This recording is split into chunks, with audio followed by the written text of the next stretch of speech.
Iran Israel ರಣರಂಗಕ್ಕೆ ಕೊನೆಗೂ America entry ಕೊಟ್ಟಿದೆ. ಇರಾನ್ನ 3 ನ್ಯೂಕ್ಲಿಯರ್ ಸೈಟ್ಗಳ ಮೇಲೆ ಅಮೆರಿಕ ದಾಳಿ ನಡೆಸಿದೆ. B-2 stealth bomber fighter jet ಅನ್ನು ಬಳಸಿ ಅಮೆರಿಕ ಈ ಅಟ್ಯಾಕ್ ನಡೆಸಿದೆ. ಫೋರ್ಡೋ, ನಟಾನ್ಸ್, ಎಸ್ಫಹಾನ್ ಮೇಲೆ ಅಮೆರಿಕ ದಾಳಿ ಮಾಡಿದೆ. ಸ್ವತಃ ಅಮೆರಿಕ ಅಧ್ಯಕ್ಷ ಡೊನಾಲ್ಡ್ ಟ್ರಂಪ್ ಇದಕ್ಕೆ ಸಂಬಂಧಪಟ್ಟ ಹಾಗೆ ಅಧಿಕೃತ ಮಾಹಿತಿಯನ್ನು ಹಂಚಿಕೊಂಡಿದ್ದಾರೆ. ನಮಗೆ ಇರಾನ್ ಮೇಲೆ ದಾಳಿ ಮಾಡೋ ಉದ್ದೇಶ ಇರಲಿಲ್ಲ, ಆದರೆ ಇದು ಅನಿವಾರ್ಯ ಆಗಿತ್ತು, ಹಾಗಾಗಿ ಅಮೆರಿಕ ದಾಳಿ ನಡೆಸಬೇಕಾಯಿತು. ನಾವು ದಾಳಿ ಮಾಡಿದ್ದೀವಿ, ಅಮೆರಿಕದ ಸೈನಿಕರಿಗೆ ಅಭಿನಂದಿಸ್ತೀನಿ ಅಂತ ಹೇಳಿ ಟ್ರಂಪ್ ಅಧಿಕೃತ ಮಾಹಿತಿ ಕೊಟ್ಟಿದ್ದಾರೆ. ಇರಾನ್ ಶಾಂತಿಯ ಹಾದಿಯಲ್ಲಿ ಸಾಗುವ ವಿಶ್ವಾಸವಿದೆ. ಇರಾನ್ ತನ್ನ ತಪ್ಪನ್ನು ತಿದ್ದುಕೊಳ್ಳದೆ ಇದ್ರೆ ಮತ್ತೆ ನಾವು ದಾಳಿ ಮಾಡ್ತೀವಿ ಅನ್ನೋ ಎಚ್ಚರಿಕೆ ಕೊಟ್ಟಿದ್ದಾರೆ. ಈಗಲೂ ಕಾಲ ಮಿಂಚಿಲ್ಲ ಅಂತ ಟ್ರಂಪ್ ಇರಾನ್ಗೆ ಮತ್ತೆ ವಾರ್ನಿಂಗ್ ಕೊಟ್ಟಿದ್ದಾರೆ.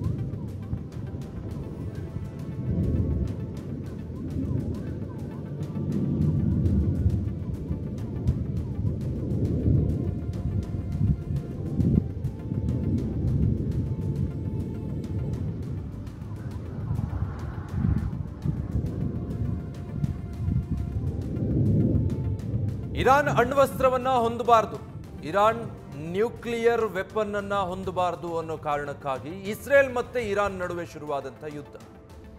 ಇಸ್ರೇಲ್ ಅಂದ್ಕೊಂಡಿತ್ತು ಇರಾನ್ ಅನ್ನ ಬಹಳ ಸುಲಭವಾಗಿ ಬಗ್ಗು ಬಡಿಬಹುದು ಅಂತ, ಹೀಗಾಗಿ ದಿಢೀರ್ ಅಂತ ಇಸ್ರೇಲ್ ಇರಾನ್ ಮೇಲೆ ದಾಳಿ ನಡೆಸುತ್ತೆ. ಆದರೆ ಇರಾನ್ ಅಷ್ಟಕ್ಕೆ ಸುಮ್ಮನಾಗೋದಿಲ್ಲ, ಮತ್ತೆ ತಾನು ಅಣ್ವಸ್ತ್ರ ಹೊಂದೋದಿಲ್ಲ ಅಂತ ಒಪ್ಪಿಕೊಂಡು ಅದರಿಂದ ಹಿಂದೆ ಕೂಡ ಸರಿಯೋದಿಲ್ಲ. ಬದಲಾಗಿ ಇಸ್ರೇಲ್ನ ದಾಳಿಗೆ ಅಷ್ಟೇ ದೊಡ್ಡ ಪ್ರಮಾಣದಲ್ಲಿ ಪ್ರತಿ ದಾಳಿಯನ್ನು ನಡೆಸುತ್ತೆ. ಅದಾದ ನಂತರ ಇರಾನ್ ಮತ್ತೆ ಇಸ್ರೇಲ್ನ ನಡುವೆ ಯುದ್ಧ ತಾರಕಕ್ಕೇರುತ್ತೆ. ಎಷ್ಟರ ಮಟ್ಟಿಗೆ ಅಂದರೆ ಇರಾನ್ ನಡೆಸಿದಂಥ ದಾಳಿಗೆ ಒಂದರ್ಥದಲ್ಲಿ ಇಸ್ರೇಲ್ ನಲುಗಿ ಹೋಗಿದ್ದು ಹೌದು. ಅಷ್ಟರ ಮಟ್ಟಿಗೆ ಮಿಸೈಲ್ಗಳ ಸುರಿಮಳೆ ಸುರಿಸಲಾಯಿತು ಇರಾನ್ನಿಂದ ಇಸ್ರೇಲ್ ಮೇಲೆ. ಎರಡೂ ಕಡೆ ದೊಡ್ಡ ಮಟ್ಟದ ಹಾನಿಗಳಾಯಿತು. ಆದರೆ ಇರಾನ್ ಯಾವುದೇ ಕಾರಣಕ್ಕೂ ಇದರಿಂದ ಹಿಂದೆ ಸರಿಯೋದಿಲ್ಲ ಅಂತ ಹೇಳಿತ್ತು. ನ್ಯೂಸ್ ಫಸ್ಟ್, ನಿರ್ಭೀತಿಯಿಂದ ನಿಮ್ಮ ಪರವಾಗಿ.